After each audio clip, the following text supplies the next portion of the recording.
नमस्कार, news capital express देख रहे हैं आप। मैं हूं आपके साथ गुंजन। बुलेटिन की शुरुआत करेंगे बड़ी खबर के साथ। कांग्रेस के श्री राम मंदिर की प्राण प्रतिष्ठा का आमंत्रण अस्वीकार करने पर बोले विधायक रामेश्वर शर्मा, रावण की तरह श्री राम विरोध का हट कांग्रेस को अब देश से हटा देगा। पूरे देश के राम भक्तों को तो ये भरोसा था ही कि रामलला का मंदिर राम भक्तों द्वारा ही बनाया जाएगा। राम भक्तों ने जो प्राणों की आहुति दी है, राजा राम की कृपा हुई है, फिर रामलला का भव्य मंदिर बन रहा है। सोनिया गांधी जी हों या कांग्रेस के नेता हों या अन्य कोई राजनीतिक दल या अन्य सामाजिक क्षेत्र में या देश के व्यापारी या प्रतिष्ठित नागरिक जो भारत की भूमि में रहते हैं, भारत की संस्कृति और भारत में भरोसा करते हैं, राम जन्मभूमि तीर्थ न्यास ने इस संदर्भ में सभी को निमंत्रण भेजा है। लेकिन दुर्भाग्य की बात यह है कि सोनिया के मन में आज भी, कांग्रेस के मन में आज भी राम विरोध जो का तो है। वो कल भी राजा राम को काल्पनिक मानती थी, आज भी भगवान राम के मंदिर के उद्घाटन कांग्रेस को नहीं भा रहा, भगवान राम की प्रतिष्ठा कांग्रेस को नहीं भा रही। वो प्रत्यक्ष अप्रत्यक्ष रूप से कुल मिलाकर राम के अस्तित्व पर सवाल खड़ा करना चाहती है और रामलला की प्राण प्रतिष्ठा का विरोध करना चाहती है। इसलिए हम सब कांग्रेसी मित्रों से यही प्रार्थना करते हैं कि जिसको भगवान राम का आशीर्वाद नहीं होगा वही तो अयोध्या नहीं जाएगा, वो अभागा होगा, वो भाग्यशाली नहीं होगा। और कांग्रेस के भाग्य में ना तो रामलला की भक्ति लिखी है, ना रामलला का दर्शन लिखा है, ना रामलला की सेवा लिखी है। और कांग्रेस वैसा ही कर रही है जैसे रावण ने राम विरोध करने की हट की थी, वैसे ही कांग्रेस ने राम जन्मभूमि पर आज दिनांक आंदोलन और आंदोलन के बाद भव्य राम मंदिर का विरोध करने की हट धारण कर लिया है। पर इस हट का परिणाम यह होगा कि कांग्रेस पूरे देश से हट जाएगी। काटजू अस्पताल के वाचक निरीक्षण पर पहुंचे उप मुख्यमंत्री राजेंद्र शुक्ल ने कहा है कि अस्पताल की व्यवस्थाओं का निरीक्षण करके संतुष्ट हूं। जो भी स्टाफ है वह पर्याप्त मात्रा में है, लोगों को आवश्यकता अनुसार सुविधा मिल रही है। ये देखा कि महिला चिकित्सा से संबंधित, मैटरनिटी से संबंधित जितनी आधुनिक से आधुनिक सुविधाएं हो सकती हैं इस अस्पताल में उपलब्ध हैं और लगभग 300 बेड हैं और पोस्ट ऑपरेटिव और ऑपरेशन के पहले के सारे जो वार्ड हैं, जो हमारा ऑपरेशन थिएटर है वो बहुत ही उच्च स्तरीय है। और इसलिए मैं उम्मीद करता हूं कि जनरल अस्पतालों में, चाहे वो जेपी हॉस्पिटल हो, चाहे वो हमीदिया का हो, जहां पर मैटरनिटी से संबंधित, जहां पर शिशु का जन्म होता है, वहां पर जो ज़्यादा भीड़ है वो इस अस्पताल के बन जाने से उन अस्पतालों में भीड़ भी कम होगी और यहाँ उससे बेहतर चिकित्सा हमारे माताओं बहनों को और जो नवजात शिशु हैं उनको यहाँ पर मिल सकेगी। इसलिए मैंने आज यहाँ के विधायक जी माननीय भगवान दास सबनानी जी के साथ इसको विजिट किया है। स्वास्थ्य विभाग के जो एडिशनल चीफ सेक्रेटरी हैं और जो कमिश्नर हेल्थ हैं वो भी मेरे साथ यहाँ पर रहे हैं और ये उम्मीद करते हैं कि आने वाले दिनों में इसका ज़्यादा से ज़्यादा प्रचार होगा और जो प्रेशर जेपी हॉस्पिटल में बगल में जो सुल्तानिया अस्पताल था ओल्ड भोपाल में, वहाँ पर जो प्रेशर महिलाओं का हुआ करता था, अब उनको यहाँ पर तमाम तरह की सुविधाएं और लाभ प्राप्त होगा। सर, डिप्टी सीएम ने आज निरीक्षण किया है। डिप्टी सीएम भी हैं, हेल्थ मिनिस्टर भी हैं। माननीय राजेंद्र शुक्ल जी का आज कैलाशनाथ काटजू अस्पताल में विजिट हुआ है। ये एक्सक्लूसिव महिलाओं के लिए ये अस्पताल है। महिला मैटरनिटी और महिलाओं की डिलीवरी से संबंधित बाकी जो यहाँ परेशानियाँ होती हैं उनको दूर करने के लिए एक्सक्लूसिव अस्पताल है। इसलिए मैं मानता हूँ कि यहाँ सुविधाएं और जिस तरीके से बेहतर हुई हैं और अच्छा हो, ज़्यादा से ज़्यादा पेशेंट आएंगे, निश्चित रूप से इसका विस्तार और होगा तो अधिक पेशेंट आएँ और लोगों को लगे ये शासकीय अस्पताल है। चूँकि इसकी बनावट और इससे लगता है कि ये प्राइवेट अस्पताल है, इसलिए लोग आने में झिझकते और पहले चूँकि जनरल अस्पताल था इसके कारण भी उनको लगता है कि शायद वो सुविधा यहाँ है कि नहीं है, एक संदेह रहता है। क्योंकि 1250 हो जनाना सुल्तानिया जनाना अस्पताल हो, यहाँ पर मैटरनिटी की व्यवस्था है, लेकिन यहाँ केवल एक्सक्लूसिव मैटरनिटी है। इसके कारण यहाँ महिला रोगियों को आना चाहिए, विशेष तौर पर मैटरनिटी के जो केस होते हैं उनको। जबलपुर पुलिस के द्वारा लगातार यातायात व्यवस्था को सुधारने के लिए नए नए अभियान चलाए जा रहे हैं। इसी कड़ी में जबलपुर पुलिस के द्वारा जबलपुर की सड़कों पर हेलमेट जोन बनाए जा रहे हैं। जहां जबलपुर पुलिस के द्वारा पहले 2 मार्गों पर हेलमेट जोन बनाया गया था, पर अब पुलिस के द्वारा 2 नए मार्ग चिन्हित करते हुए उन पर हेलमेट जोन बनाया गया है। जहां इन मार्गों से निकलने वाले वाहन चालकों को हेलमेट और सीट बेल्ट का प्रयोग करना होगा। जहां गोरखपुर से छोटी लाइन चौराहे तक एक हेलमेट जोन बनाया गया है, वहीं दूसरी हेलमेट जोन त्रिपुरी चौक से मेडिकल तिराहे तक बनाया गया है।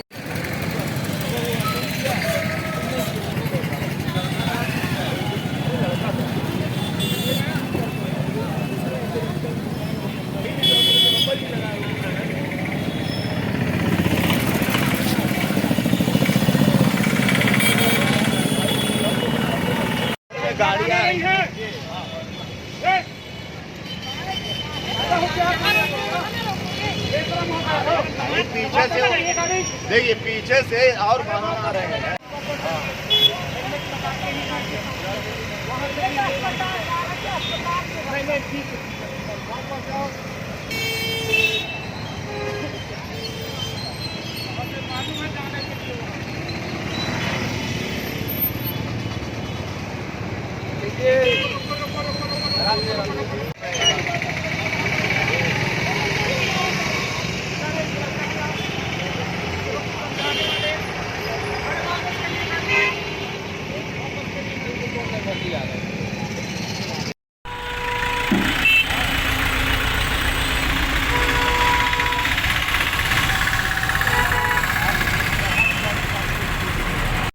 इसमें पुलिस इन्वेस्टिगेशन में हमने करीब 50 से 60 के बीच में अलग अलग विटनेसेस को हाँ, देखिए, हम लोगों ने सदर क्षेत्र में और हाई कोर्ट के पास सदर क्षेत्र और हाई कोर्ट के पास हमने 2 हेलमेट और सीट बेल्ट जोन बनाए थे। और आप सब लोगों ने देखा होगा कि वहाँ की कार्रवाई से शहर में करीब 70-80% लोग अब हेलमेट पहनने लगे हैं। और हम लोगों ने इस प्लानिंग को आगे बढ़ के अभी गोरखपुर और गढ़ा दोनों क्षेत्र में हमने इस तरह के सिस्टम्स लगाए हैं। और हमें पत्रकार बंधुओं का फीडबैक भी मिल रहा है और हमें सपोर्ट भी मिल रहा है। और जनप्रतिनिधियों का जो व्यापारी संघ है, सभी लोगों का हमें सपोर्ट मिला है। और इसमें अच्छी देखने वाली बात यह है कि काफ़ी लोग जागरूक होके और सीट बेल्ट और हेलमेट लगा रहे हैं। उसका परसेंटेज विजिबली जो है सड़कों पे बढ़ गया है। मेरा सभी जबलपुर वासियों से यही कहना है कि हेलमेट और सीट बेल्ट आपकी सेफ्टी के लिए है। और ये जो जोन्स हैं, इनको बनाने का पर्पज़ ये है कि आपके दिमाग में ये क्लिक करे कि यदि मुझे किसी इलाके में जाना है तो मैं सीट बेल्ट लगाऊंगा और हेलमेट पहनूंगा। और आप अगर ये सोच के घर से निकलेंगे तो आपको कोई भी परेशानी नहीं आएगी। हाँ, बिल्कुल की जा सकती हैं अभी, क्योंकि ये 4 जोन्स हैं। और देखिए, इन्फोर्स करने के लिए थोड़ा इंटेंसिवली काम करना पड़ता है। और जैसे जैसे लोगों को इसकी और हैबिट पड़ेगी, लोग अवेयर होंगे, तो इनको ये जो जोन्स हैं नीड बेस्ड आगे बढ़ाए भी जा सकते हैं। तेलंगाना के बारगल जिले के छोटे से गांव डामरा में भी मामा मामा स्कूल की बेटियों ने लगाए मामा मामा के नारे। मामा ने बेटियों को दिया आशीर्वाद, खूब खुश रहो, खूब पढ़ो, आगे बढ़ो। बेटियों ने भी पूर्व मुख्यमंत्री जी से कहा, थैंक यू मामा जी। खुश रहो, खूब पढ़ो, आगे बढ़ो।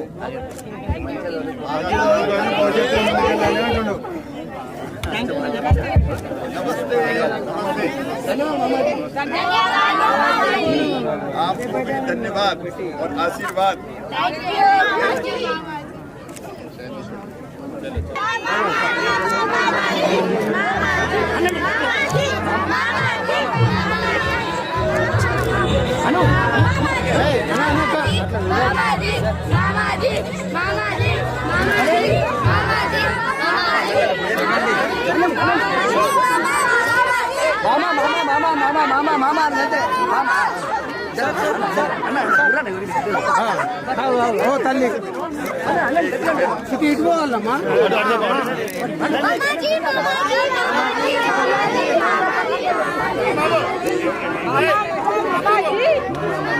धन्यवाद।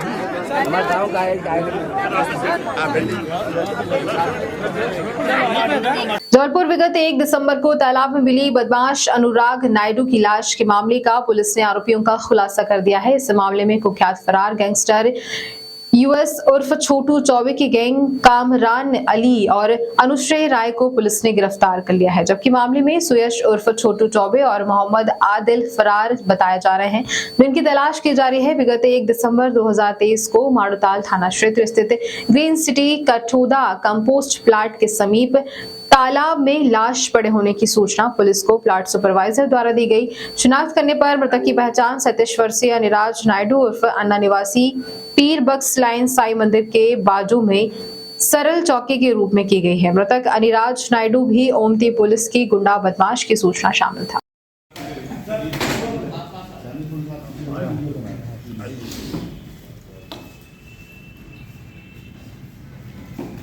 देखिए आज की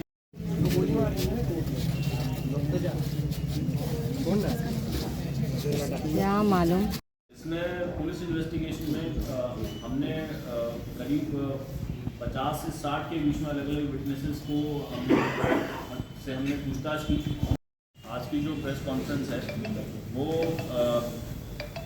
1/12/2023 को अन्ना करके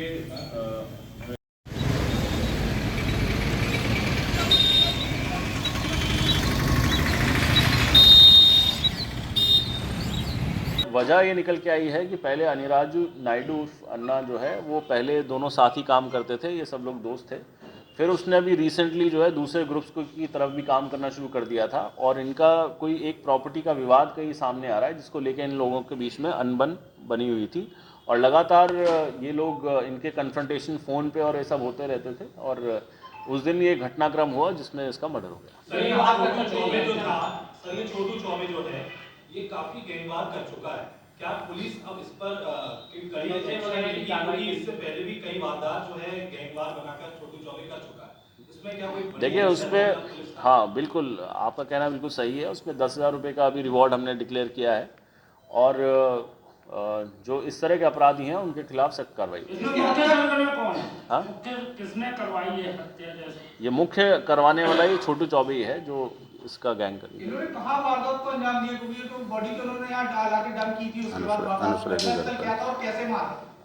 रपटा मोहल्ला ही है ना, नहीं संजीवनी नगर में अनुश्रेय राय का जो घर है वहाँ पर ये घटना घटित है। वो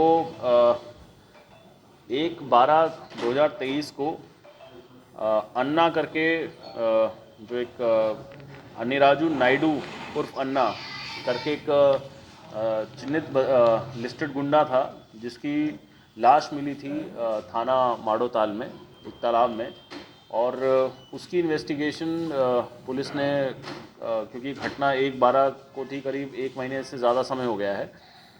एक तो ये पहले लाश अनआइडेंटिफाइड थी, फिर एक टैटू और बाकी जो कद काठी है उसके मिलान के आधार पर उसको आइडेंटिफाई किया गया, जिसमें जो मृतक है अनिराजू नायडू उर्फ अन्ना उसे आइडेंटिफाई किया गया। और जब ये पूरे प्रकरण की इन्वेस्टिगेशन की तो ये शुरुआत से ही थोड़ा आइडिया लगने लगा था कि ये आपसी गैंग वॉर का चक्कर है और क्योंकि इसमें जो और भी जुड़े हुए लोग थे वो कहीं ना कहीं क्रिमिनल बैकग्राउंड के हैं। इसमें पुलिस इन्वेस्टिगेशन में हमने करीब 50 से 60 के बीच में अलग अलग विटनेसेस को हमने पूछताछ की और इंटरेस्टिंग बात यह है कि बहुत सारे विटनेसेस ने पुलिस को मिसलीड करने की कोशिश की। कई लोग ऐसे थे क्योंकि इन लोगों में आपस में एक दूसरे से लड़ाइयाँ भी रहती हैं, कई लोग एक दूसरे से डरते भी हैं और कई एक दूसरे को सपोर्ट भी करते हैं। तो उन लोगों ने कई जगह ऐसा हुआ कि पुलिस को मिसगाइड किया कि मैंने उसे इस दिन देखा था, मैंने उससे वहाँ मिला था, इस तरह के फैक्ट्स को कई लोगों ने घुमाया। तो हमारी जब इन्वेस्टिगेशन आगे बढ़ी तो उस इन्वेस्टिगेशन में 2 लोगों को हमने चिन्हित किया जो घटना दिनांक से गायब थे। उनको जब फॉलो करके पुलिस ने आगे बढ़ी तो 2 आरोपी इस प्रकरण में पुलिस ने अरेस्ट किए। एक का नाम कामरान अली है, ये 22 वर्ष का है, और एक अनुश्रेय राय है। ये 2 लोगों को पुलिस ने चिन्हित करके पकड़ा है। इस प्रकरण के इनको पकड़ने के बाद इस पूरे प्रकरण का खुलासा हुआ, जिसमें समझ में आया कि घटना दिनांक को कामरान अनुश्रय, छोटू चौबे और मोहम्मद आदिल, ये 4 लड़के थे। इन लोगों ने प्लान करके अनिराज नायडू उर्फ अन्ना का इन्होंने मर्डर किया। मर्डर करने के बाद एक स्कॉर्पियो गाड़ी से इन्होंने उसको मुंह पे उसकी कपड़ा बांधा और लाश को उन्होंने माड़ो ताल के पास एक जो सीवेज प्लांट है वहाँ पर तालाब में उसको फेंक दिया। इस पूरी इन्वेस्टिगेशन में अभी तक हमारी टीम ने, जिसमें हमारे एडिशनल एसपी हैं कमल, सीएसपी और टीआई माड़ोताल, सभी लोगों ने, और हमारी जो थाना माड़ोताल की टीम है, साथ में क्राइम ब्रांच की भी टीम लगी और ये 2 आरोपियों को पुलिस ने अरेस्ट किया है। 2 आरोपी इसमें फरार हैं, छोटू उर्फ सुयश चौबे और मोहम्मद आदिल। दोनों पे हमने 10-10 हज़ार रुपये का रिवॉर्ड डिक्लेयर किया है और उनको पकड़ने के जो प्रयास हैं वो लगातार जारी हैं और अभी आरोपियों से पूछताछ जारी है, जिसमें आगे जो भी साक्ष्य आएंगे उस आधार पर कार्रवाई की। जबलपुर के तिलवारा पुल के आगे एक कार पर 2 युवकों द्वारा गोली चलाए जाने का मामला सामने आया है। गोली कार में बैठे एक व्यक्ति को लगने से वो घायल हो गया है। घायल व्यक्ति को इलाज के लिए अस्पताल में भर्ती किया गया, जहां पर सीएसपी सुनील नेम ने जानकारी देते हुए बताया है कि घटना की जानकारी लगते ही तिलवारा पुलिस मौके पर पहुंची और घायल को इलाज के लिए अस्पताल पहुंचाया। सीएसपी सुनील नेमा ने बताया है कि जबलपुर रेलवे स्टेशन के प्लेटफॉर्म क्रमांक 6 के बाहर मोटरसाइकिल का ठेका चलाने वाला रोहित सोनकर अपनी पत्नी के 4 पहिया वाहन से नागपुर के लिए रात में निकला था।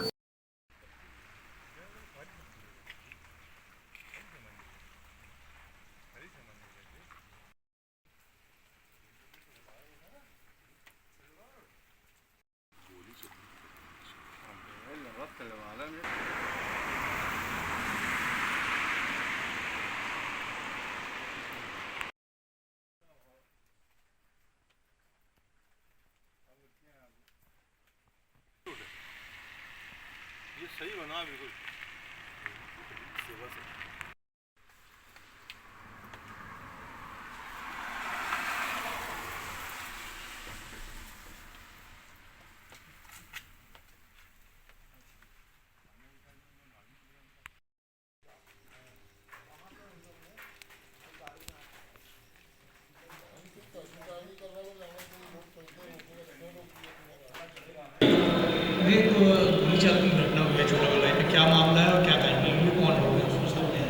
ये एक घटना चूला गुलाई पे जो मोड़ है, रॉयल ऑर्बिट होटल के आगे, एक रोहित सोनकर हैं जो भरतीपुर निवासी हैं और रेलवे स्टेशन प्लेटफॉर्म नंबर 6 के बाहर पार्किंग का ठेका लेते हैं।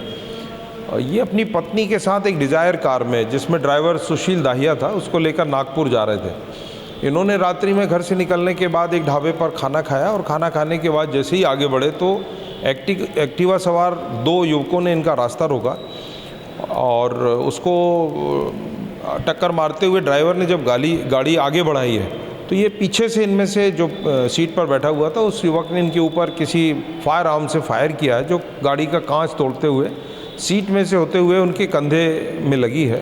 हालांकि गोली का प्रभाव ज़्यादा नहीं हुआ है।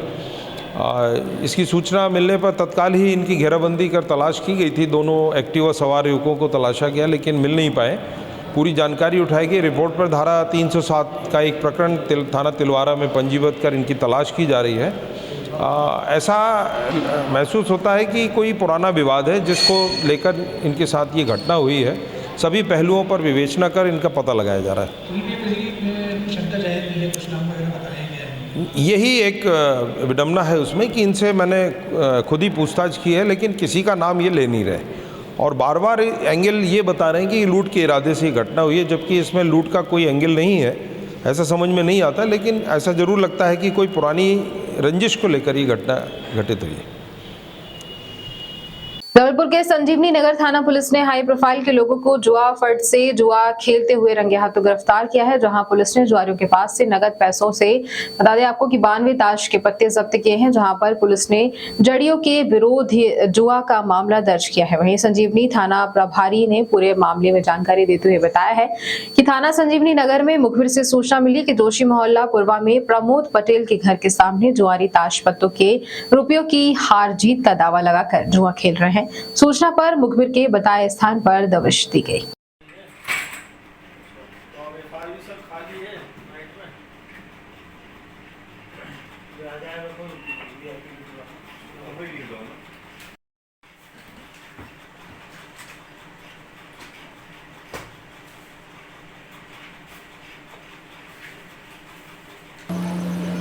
सर,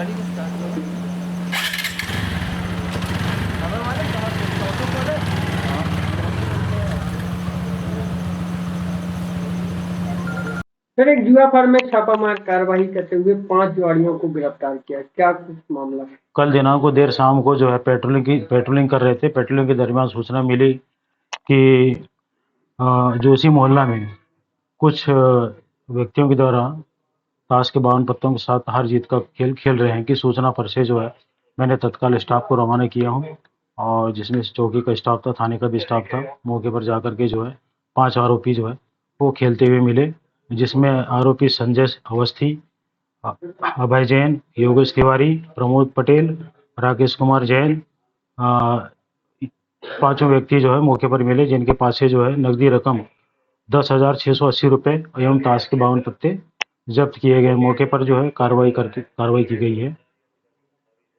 ये आरोपी कहाँ के रहने वाले हैं? ये आरोपी जो है गढ़ा थाना क्षेत्र के हैं, और एक प्रमोद पटेल जो है उसके घर के सामने जो है जुआ खेल रहती है। प्रमोद पटेल उसी जगह का है, जोशी मोहल्ले का। अवैध शराब की तस्करी में लिप्त एक आरोपी को पुलिस ने गिरफ्तार किया, जहां पुलिस आरोपी के पास से 60 लीटर कच्ची शराब जब्त की गई। थाना प्रभारी बेलबाग प्रवीण कुमार कुम्हरे ने बताया है कि मुखबिर से सूचना मिली है कि एक व्यक्ति उम्र लगभग वर्ष का काली जैकेट पहने हैं और रामलीला मैदान के पीछे नाले के किनारे कच्ची शराब बेचने के लिए खड़ा हुआ है। सूचना पर मुखबिर के बताए स्थान पर दबिश दी गई, जहाँ मुखबिर के बताए हुलिये का व्यक्ति बिजली खंभे के पास उजाले में बिजली को देखकर भागने का प्रयास किया, जिसे घेराबंदी कर पकड़ लिया गया, जिसने नाम पता पूछने पर अपना नाम नवीन गौरी उम्र 23 वर्ष निवासी तेल मिल के पास कुछ बंदिया मोहल्ला गमापुर बताया है, जो 4 डिब्बों में 60 लीटर कच्ची शराब रखे मिला, जिसे जब्त किए हुए आरोपी के विरुद्ध धारा 34(2) आबकारी एक्ट के तहत कार्रवाई की गई।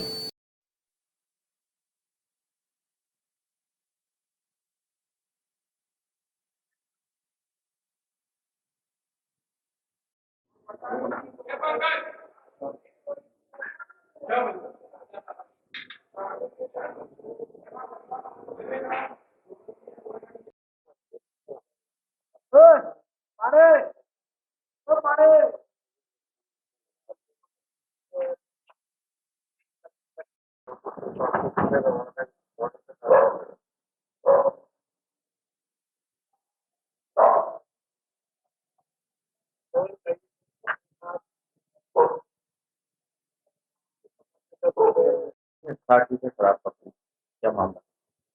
हाँ, कल दिनांक को मुखबिर की सूचना के आधार पर एक आरोपी है नवीन गौरी, जो घमापुर क्षेत्र का रहने वाला है। ये बाइक का बगीचा जो लगा हुआ इलाका है, वहाँ पर शराब बेचने के लिए खड़ा हुआ है। करीबन 60 लीटर उसको शराब जब्त की गई है। चौथी को आबकारी एक्ट के अंतर्गत पकड़बंदी रखकर इसे सक्षम न्यायालय के प्रस्तुत किया गया है। ऐसा कोई आपराधिक रिकॉर्ड हुआ? हाँ, पूर्व से भी इसका आपराधिक रिकॉर्ड है। ये चोरी वोरी में शामिल रहता था। बाकी और भी पूछताछ करके कार्रवाई की जाएगी।